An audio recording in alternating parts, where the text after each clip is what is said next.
Hey, we're live. We Welcome, are. welcome back to On the King's Dime, post NBL Blitz. So preseason is in full swing. Yeah, mate. Just let me check the audio real quick. You just talk some Talk mess. some, talk some mess. Well, it was good to see Didi Louzada back in Sydney Kings colours after a fairly successful, I'd say, first World Cup tour for the young man. But wow, we are in for a show this season, and From him. from him, pre warning, this is going to be a lot of Didi Louzada love in this episode because that kid is next gen. Obviously, 35th pick picked up by the Pelicans. Going to that team, I could see where we'd fit in pretty easily. I think that we're lucky enough to see something pretty special early on in a guy who's going to have a long NBA career. Obviously, we can talk about the Phoenix game. Wasn't utilized all that much in terms of minutes. Obviously, trying to get complete minutes out of the depth of roster. But we'll go on about the absolute blitz against the reigning champions, Perth Wildcats, with a revamped Nick Kay and Bryce Cutton and the whole work. So it was really good to see. But these are preseason games. They're all about depth of bench and looking at it. I will say this: it was a shame we didn't get to see Mitch Creek play in the Phoenix game. Would have liked to have seen that in a matchup. But they look like they're a good team. They look like they've gelled quite well and actually going to be competitive from day dot as opposed to just a whole bunch of ring-ins. Yeah, what do you think of Ben Madgen? Yeah, he was a bit quiet. Bit quiet, but I suppose he's just finding space. There's not a lot of room for shooters in this league if you can't create a lot off your own dribble. And I don't imagine he's a guy. I think he's a guy that just spot up shoots. And so if you can't really create a lot off your own dribble, you are going to struggle in quite a tight defensive league. He's been playing Euroball for many years, and he's a great pickup and a good shooter. So hopefully we see more of him in the mix this season. But countdown's on. What are we? A week and a half. So we've got New Zealand Thursday, and then we've got the Wollongong game, which will be good, interesting to watch. Yep. And then I think the following weekend we're playing Cairns. Cairns on the Friday night. Yeah, starting up. Yeah, but we'll get underway. So make sure you like, share, and subscribe. I just shared it on the Facebook page. We've got a Patreon too. This way, if you're keen to throw us a few dollars to make some more content, we're always appreciative of more ears and more eyes. I think we're going to have a lot of international people watching us this season with how good Didi's going to be. We'll quickly just talk about just him in a individual sense.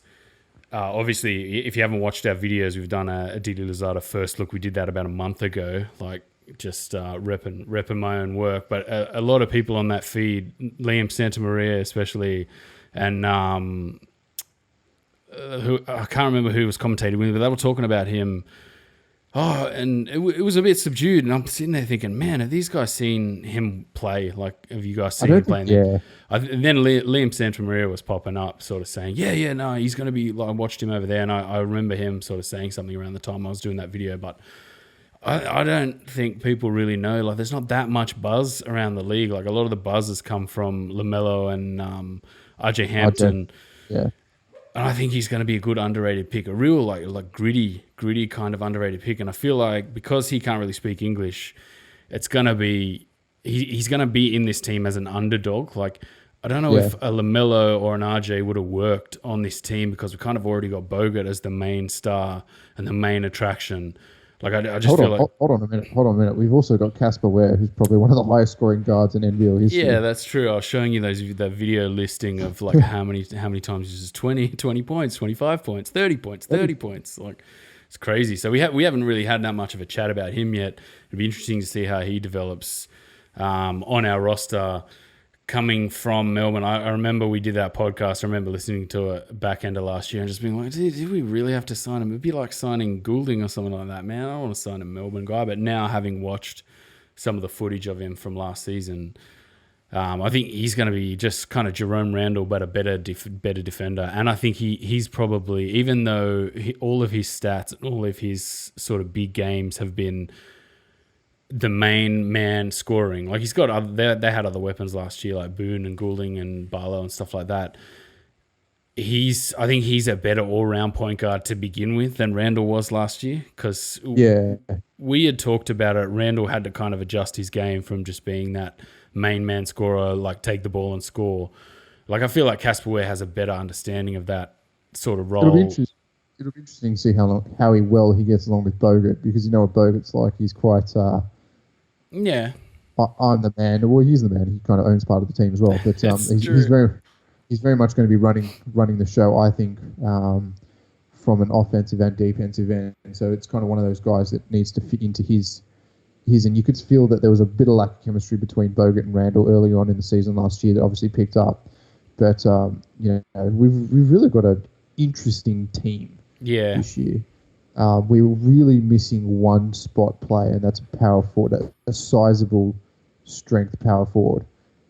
So I don't know how we're going to plug that against potentially stronger power forward teams.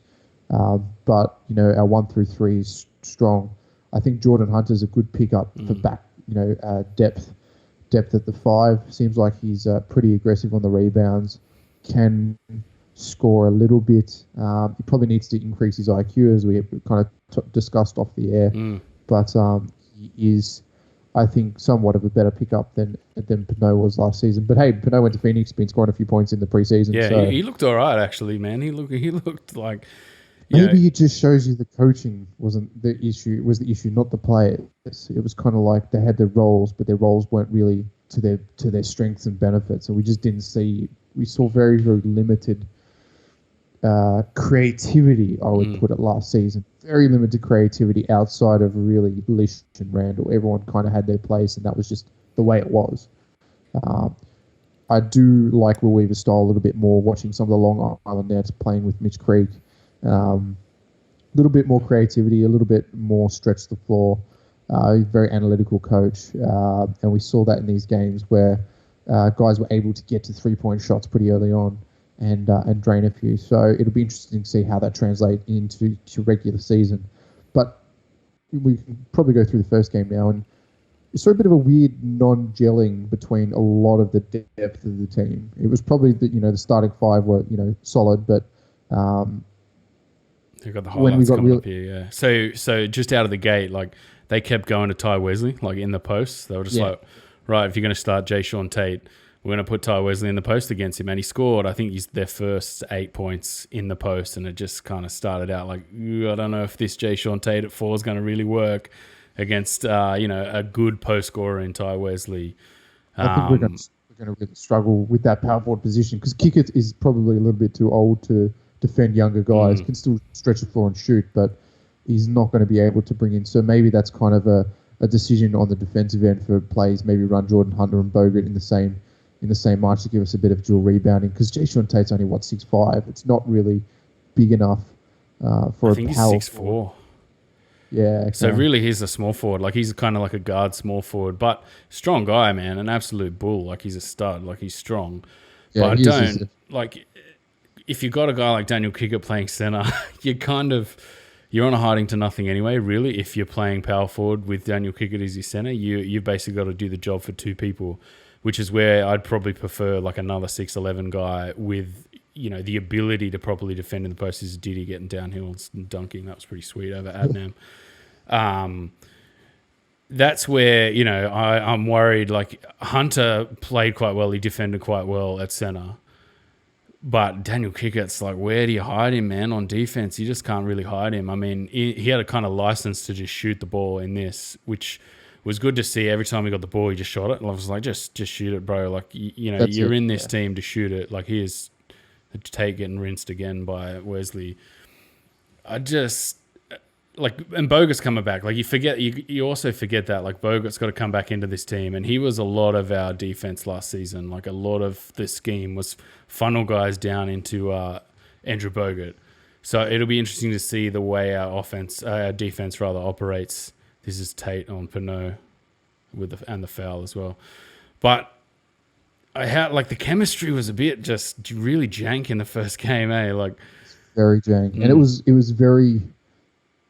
it was very, no one wanted to kind of take the onus and just shoot the ball. It was kind of like, okay, kick out, and then, all right, put the ball on the floor, kick out, drive. And it was a lot of driving for nothing, driving into guys, driving, kicking for absolutely no reason, instead of just, right, I got the ball on the line, just put up a shot, even though it's 7-8 seconds into the shot clock. You know, that you're not going to get anything better out of this lineup, because there wasn't really facilitators on the floor. And I think these guys are still gelling as a team without the ability to kind of play those double traps, to play those high screens. They haven't got a smart high screener.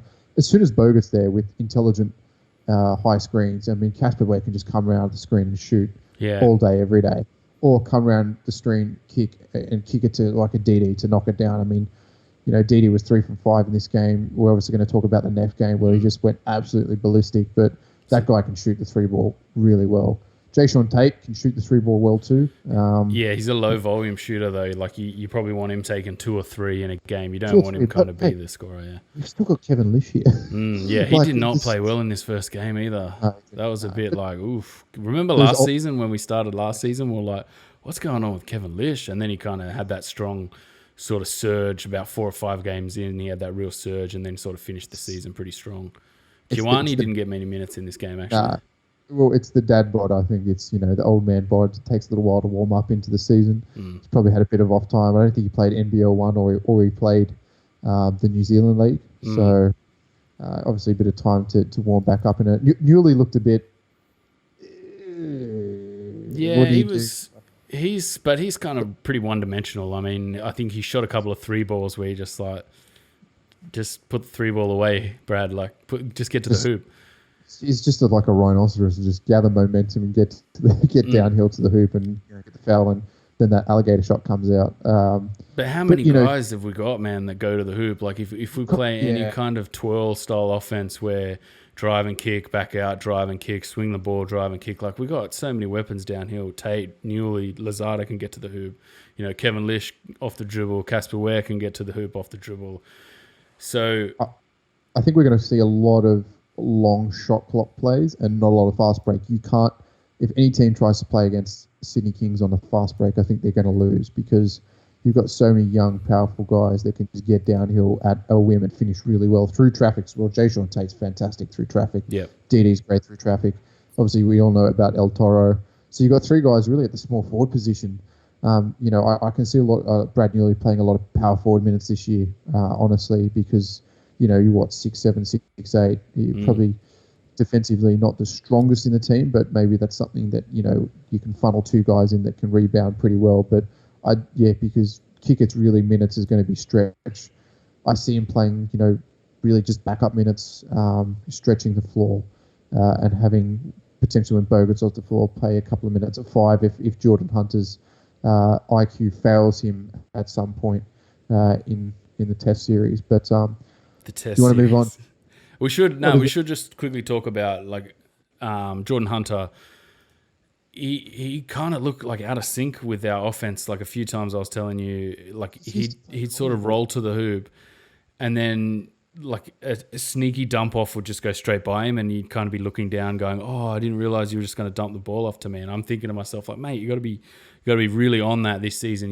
We've got a couple of smaller guys in Lish and Ware, yet we've also got a couple of bigger guys. So you've always got to be wary. I felt that like that's where he struggled a little bit, but he looks quite solid too. Like he's a beefy dude. Like if you go back and watch his if you go back and watch his high school, like he's almost like a sort of like played almost like a guard, like an oversized kid.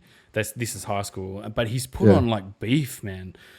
And I just don't feel like he's grown into that, like his size yet. Like I feel like over the next couple of years he'll grow into his size.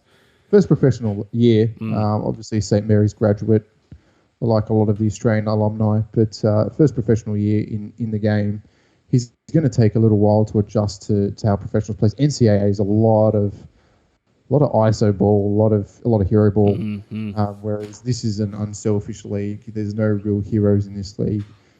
You don't see a lot of guys going out and scoring 50-point games because it's very defensive, very tough, very gritty, sometimes very grindy games. And I could see a lot of grindy games this year with some of the talent in the league, especially if no one's shooting the ball well. Well, who else can we talk? Sean Bruce, obviously, his first game for the club. What do you think about him? Look, just I don't know where he fits in. I just he fit in like his injury cover as a backup guard. Yeah. He ended up playing 20 minutes in the first game. Yeah, you got to. I think it's good to give these guys a run for depth early on in the season because you need to get the whole team in sync playing in a game situation. But I don't know where he fits in when you've got Lish, Ware, Didi, jae'sean Tate. You know, does he come in and play just a couple of minutes for Ware at the end of the quarter, or you obviously want Lish on the court as much as possible. One of the best perimeter defenders in the league, can shoot the ball, can get to the rim, can finish in traffic. It's yet to be seen. I don't think we've seen a lot of the team. And remember, the team's had a pretty poor preparation as compared to a lot of the other teams in the league. Obviously, with their star Bogut being on Australian duty, Didi being in Brazil, and not really getting there early. So it's kind of it is what it is. But I guess we'll see. Really, I think this Breakers game this week and the Hawks game on Sunday is going to be the real kind of look at. I think we'll see a shortened roster to give us a look at what this outfit's going to look like during the season. Have we heard if Bogut's back at all? He's back. He did his photo shoot. Yeah, I saw that. Today. So we should. I think we'll see him in Wollongong at least playing some minutes. And the other guy, I guess, Craig Moller. What did you think of him? He played 23 minutes. I didn't realize, man. That's pretty crazy. Yeah, he's a solid dude. Like he's pretty tall. Could potentially pick up some minutes at power forward. I don't see him as a power forward because he doesn't really play a lot of post. No. Kind of a bit stretch guy. Can shoot the 3 ball, maybe get into the mid range. Plays that kind of baseline corner cutter as opposed to a post game. We really do struggle. With that power forward that has a post game. You kind of got a lot of guys that can finish in traffic downhill, but no guys that can take it on the low block on ISO and get us some cheap buckets. I don't see Moller doing that. Again, I see him as kind of a stretch 4, stretch 3. I don't think he will get excessive minutes this year unless injuries come into play on a shortened rotation. But it'd be interesting to see. I don't know what this team's going to look like, to be completely honest with you. Yeah, I know. The biggest one is like if they obviously said a couple of times on the live feed that they are going with jae'sean Tate. Like I think it was Liam Santamaria was saying, I've got it on authority that they're definitely going to play jae'sean Tate at 4, and I was just like, I'm not sure how that's going to work. But then you kind of look at the other options and you're like, kick it, nah. Lucas Walker didn't really seem to get that many minutes in either of these games, don't think he's going to play there. Newley's probably the only one, but then you're looking at a guy not really playing in his best position. I mean, he was our second rebounder last season. He grabbed more boards than David Ware.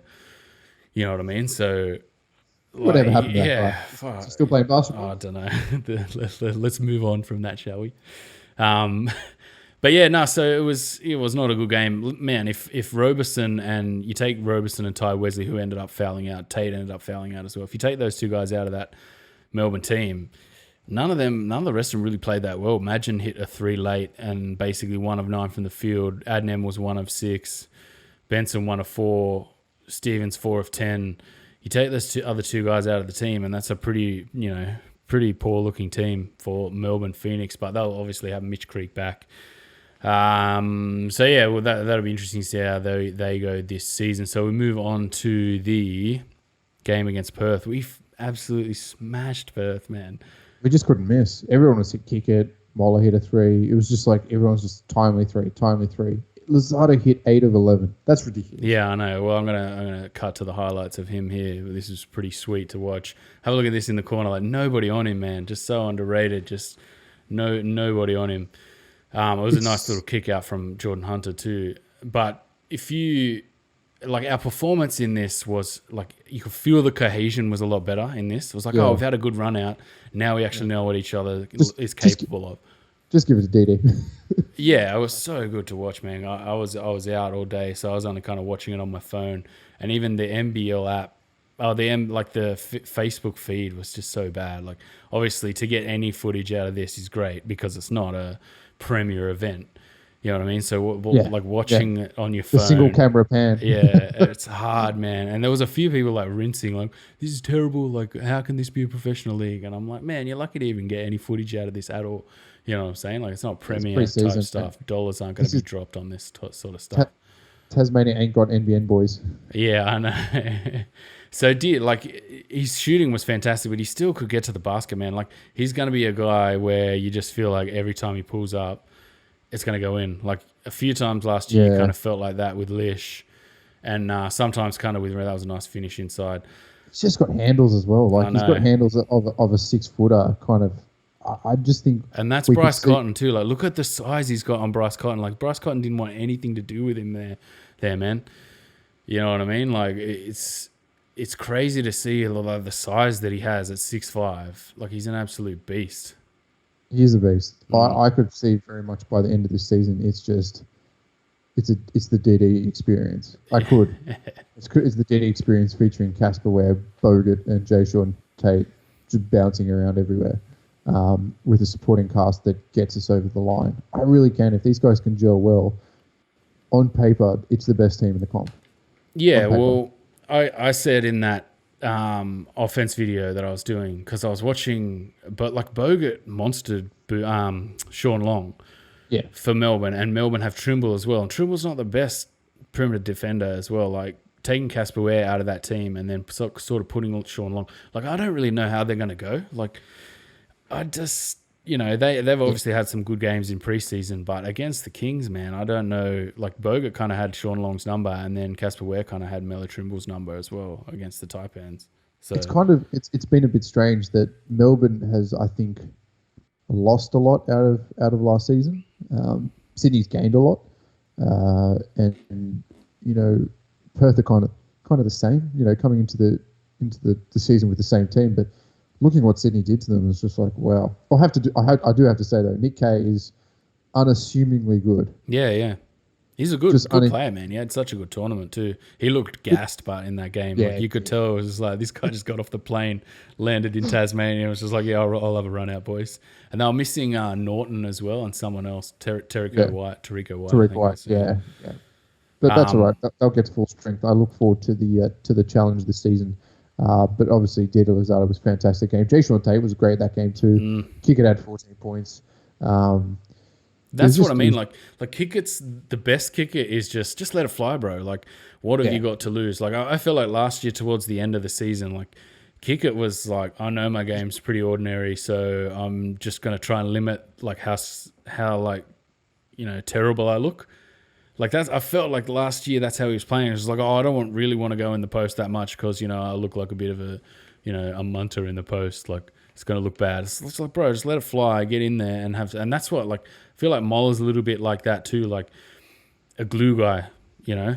And that's going to fit this team, like a 6'7" guy. It's not Adnan, you know what I mean? Like, I keep coming back to these smaller guards that we had, and it's like we've just got better glue pieces this season, like having Louzada come off the bench, and then, Moller's going to fit in there nicely. Even Lucas Walker, I think, is going to give some veteran minutes. Kiwani didn't really play in either of those games, but I feel like he's going to be better soon. We've seen glimpses of him, and he just, when he's off, he goes off. Like the NBL 1, he made it to the finals, obviously lost in the NBL 1 finals, but he had a great season. Still a young guy, though, that's the thing, and it's kind of finding your way in a team that's really jam-packed with talent, and, he'll get a few minutes here and there. He just got to make an impact where he can. But he's another guy that's 6'4", 6'5", can play the small forward position, can definitely streak to the basket, cut well, and shoot the ball. Yeah, but did you end up getting that box score up? I couldn't get the box score for the Perth game. I'll get it on the phone here. Yeah. The good old NBL app working. It didn't work for like 2 weeks. I was just kept freezing. jae'sean Tate had 15, Louzada 29, 4 rebounds, 3 assists. Jordan Hunter 6 points, 10 rebounds. Lish had 12 points. Good get for Lish. Kickett 16. Kwani had 2. Newley had 6. Moller had 3 rebounds and 3 assists. But Louzada hitting 8 of 11. Did Tate was like 100% or something, or close to, wasn't it? Yeah, he hit 100%. He had 3 steals. That's the other thing. He's a good pickpocket, Tate. Yeah, I feel like that they're going to be like a nice sort of like high block on the perimeter. If that's the other thing too, with like jae'sean Tate, like you don't really want him in the post. Like I feel like if you're playing him at small forward, if you're bringing Kevin Lish and Tate as well as Louzada through in kind of this high block, like you're gonna be like impenetrable, man. Like jae'sean Tate's got the size, Didi's got the skill, and then Kevin Lish, obviously, you're pairing him or like having them as a trio. That's probably one of the best sort of perimeter trios. But then if we're playing jae'sean Tate in the post, you're just like it's not, you know. What do you do? Yeah. But it'll be interesting to see what Will Weaver does. Like we just don't know what he's going to do. You just wanted to grow like 4 inches overnight, and then we'd be like, yeah, this team's winning. Yeah. So did you want to talk about anything else before we go? Man, we can go into the Battle of the Next Stars preseason. Obviously, RJ Hampton Thursday night and LaMelo Ball on Sunday. LaMelo had a good outing first game. Kid looks good. Yeah. You're pretty high on him. He'd do well. I'm pretty high on him. He's probably needs to put on about 10 or 15 kilos, probably 10 kilos of size. But he's 6'8"? That's ridiculous for a point guard. And he has vision and passing ability and can shoot, even though he's got a weird shot. Yeah, shot is a bit weird. Shot is a bit weird, but he can shoot the ball. I really like him. I think he'll go well. I think he'll take Gong, all the way to the final here. I just, some of the other teams, Cairns, sure, Cairns, Adelaide's a lot of unknowns. Brisbane, Lamarnus coached, Glidden, Sobey, could be something. I don't know. We yet to see. The Breakers, Ty Wesley could, do it. They've got some good shooters. RJ Hampton, he looked pretty good, solid. I definitely think the caliber of Next Stars this year far eclipsed anything we've had in the past. So very excited to see these guys play. And as well as the, just how much hype is going to be generated. Like some of the highlights you see on YouTube have got way more views on them. Like you're looking at ESPN's now talking, and ESPN has the deal as well on TV. Like basically that's probably one of the bigger reasons why they went in on that deal.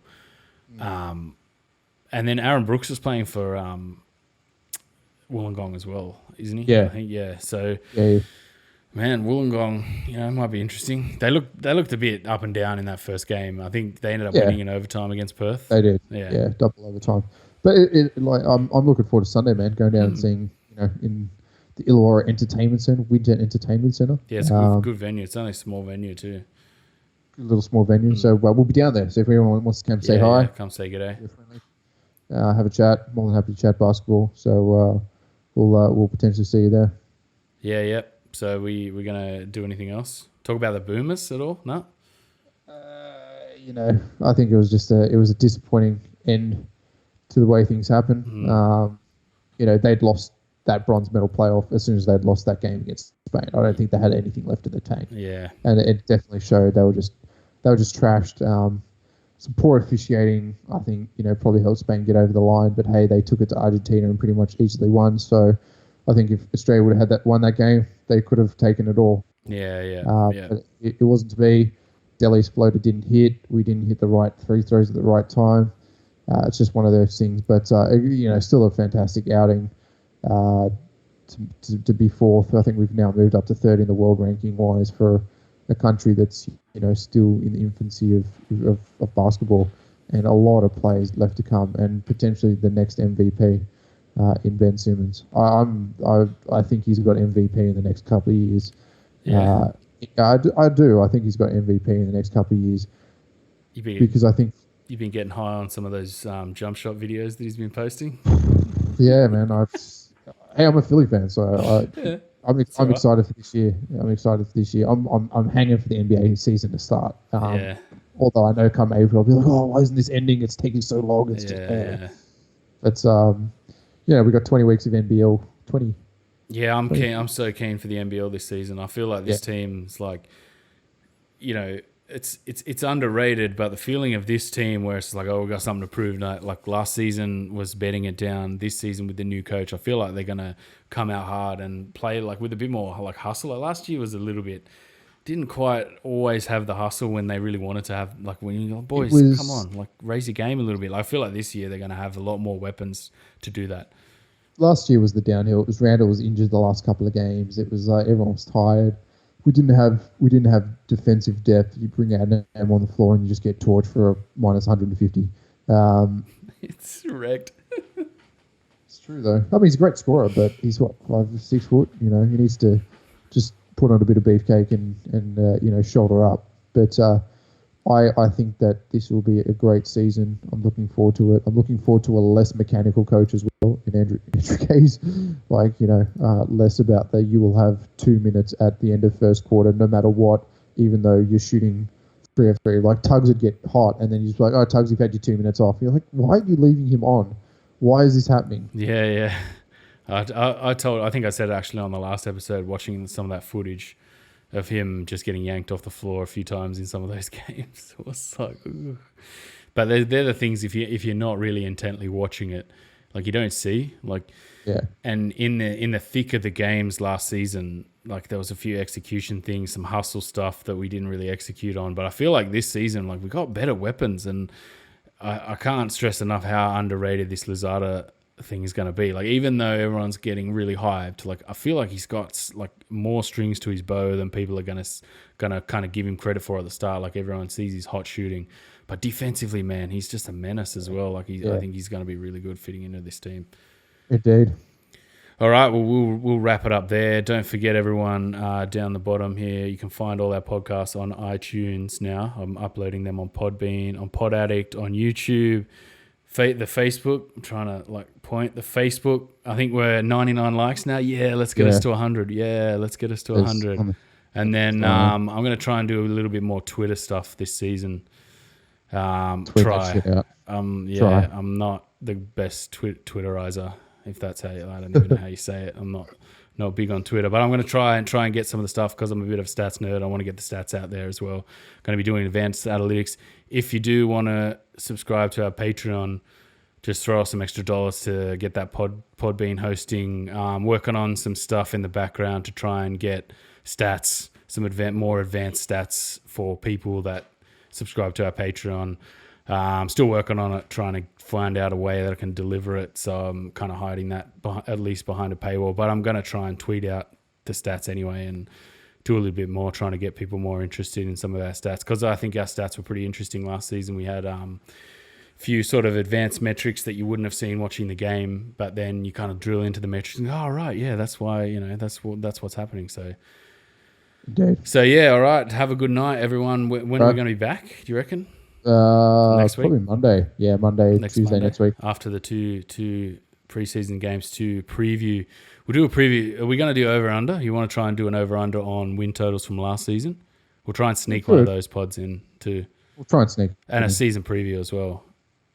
Indeed. All right, take it easy, everyone. Have a good night. See ya. Take it easy. Appreciate the ears and eyes. Take it easy. See you.